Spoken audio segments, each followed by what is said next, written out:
Va a presentar un plan donde vamos a proteger a todos los candidatos y candidatas del país, los que nos corresponde a nivel federal, y pues veremos cuál es la responsabilidad o corresponsabilidad de las autoridades estatales. Veremos que a la fecha de 3 candidatos presidenciales hay 2 que ya cuentan con seguridad, pero en cualquier momento podemos darle a los demás, y es parte del plan de trabajo que se tiene que presentar ante la presidenta del INE. Entonces vamos a ver cuáles son los acuerdos en esa mesa y a decir que estamos en la disposición de proteger a los candidatos.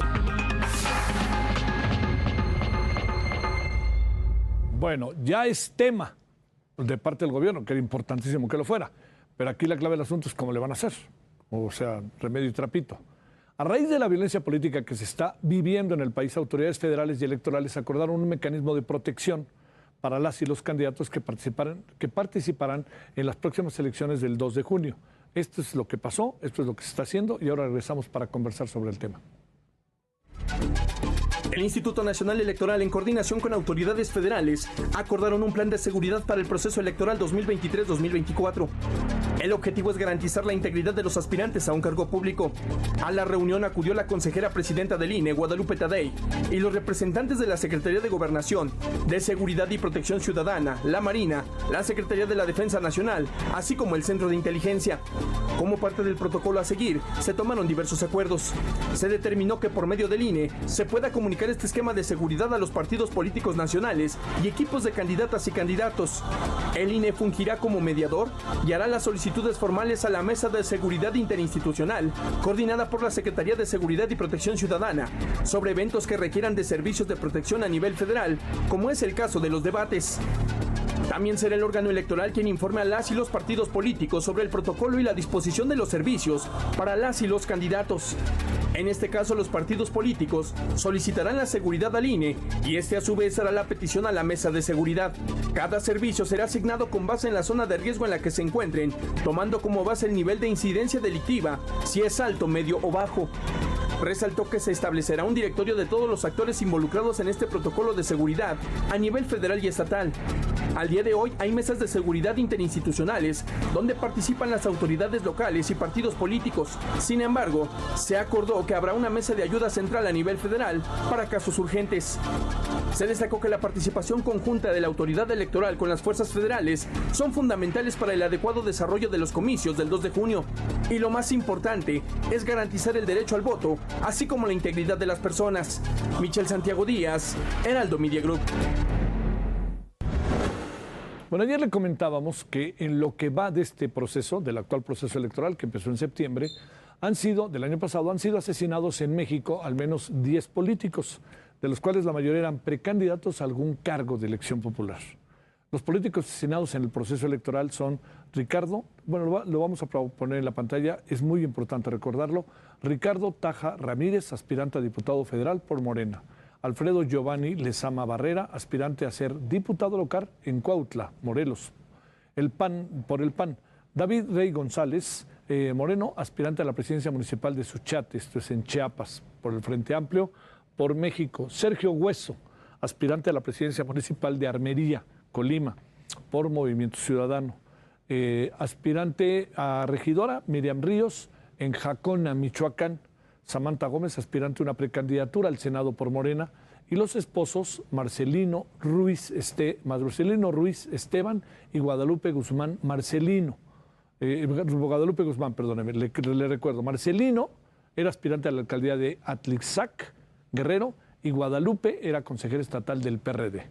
José Alfredo Naredo García era dirigente municipal del PRD en Cuitláhuac, Veracruz, y la mañana de hoy hablamos de el señor Jaime Vera, del Partido Verde. Bueno, vamos a conversar, si le parece el tema, sobre este nuevo mecanismo, qué pistas da el nuevo mecanismo, y como le hicimos hace algunos días, le pedimos de nuevo a Carlos Matienzo, especialista en temas de seguridad y director de Data Int, para que hablemos del tema, ¿no? Para que veamos exactamente qué piensa de cómo funciona cómo puede funcionar este mecanismo, qué tienen que hacer los partidos, el INE, todo eso, ¿no? Bueno, Carlos, muchas gracias, buenas noches en viernes. Hola Javier, muchas gracias, un saludo a ti y a todo tu auditorio. Gracias por tu participación. A ver, con la información que tenemos hoy, con lo que se dio a conocer esta mañana, con lo que dijo el magistrado Felipe de la Mata, con lo que ha dicho el INE, una candidata dice que todo va a estar bien, otro está preocupado y el presidente dice que todo va a estar bien. A ver, echémonos a andar, Carlos. Bueno, mira, de los números que ustedes mencionaban, nosotros que hemos hecho un conteo un poquito más, considerando otras categorías como familiares de los políticos, militantes, a lo mejor no dirigentes, nosotros traemos ya 62 muertos desde julio. Wow. Y adelantándonos un poquito a cómo se adelantó el proceso. Candidatos, nosotros traemos 16 candidatos o aspirantes, personas que de una u otra forma habían expresado que querían participar o que incluso ya estaban registrados como precandidatos. Lo más alarmante es el arranque del año. Nosotros traemos que tan solo en enero 8 personas posiblemente vinculadas al proceso electoral fueron asesinadas.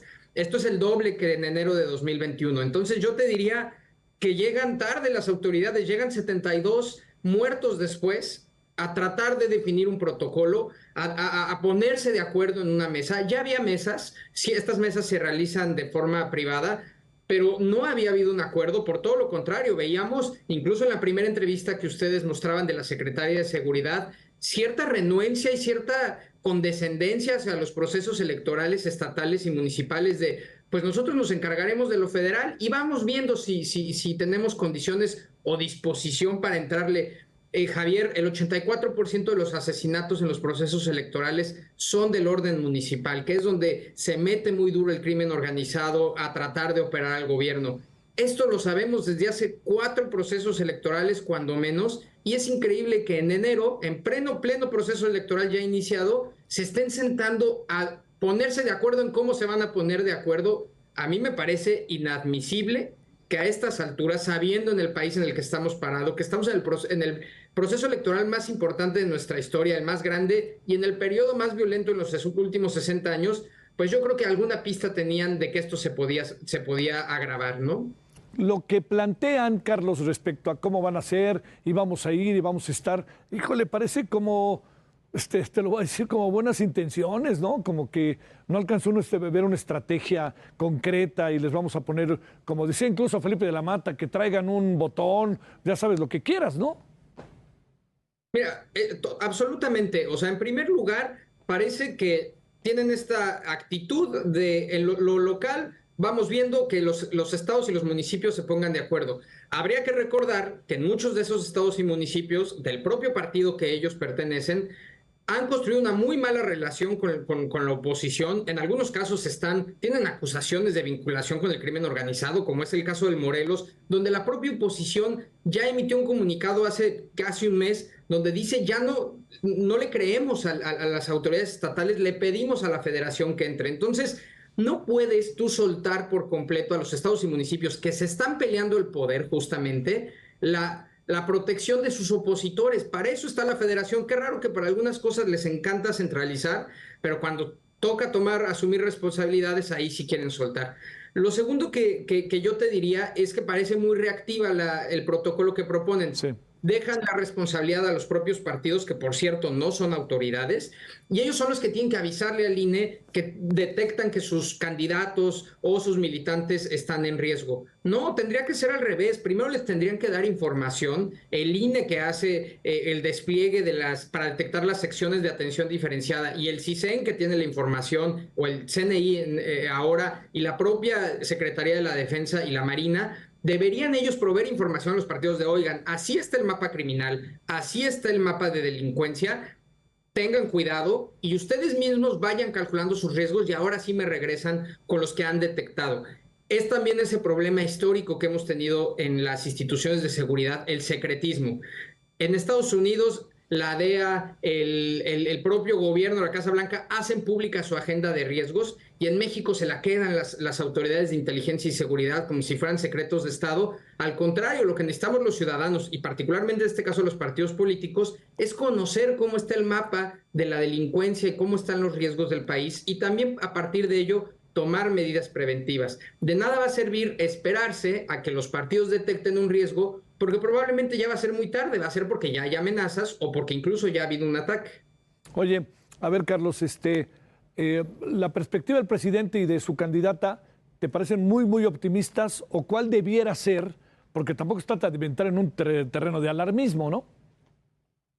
Claro, bueno, a mí me parece que no le quieren entrar al tema porque es admitir que la situación de seguridad en el país es riesgosa y que la gobernabilidad del país no está garantizada, porque la parte más esencial de la gobernabilidad es cómo podemos hacer el cambio de gobierno de forma pacífica, ¿no? Entonces sería de meterse un autogol. Lo puedo entender de la candidata presidencial, está en el juego político. Del presidente me parece una irresponsabilidad, porque él justamente debe estar por encima del proceso electoral y entender que está en él la responsabilidad de que este país se pueda él entregarlo de forma democrática y en armonía, en el sentido más puro de la palabra, en el que no se maten, maten a los candidatos o ante el crimen organizado involucrado en el proceso electoral.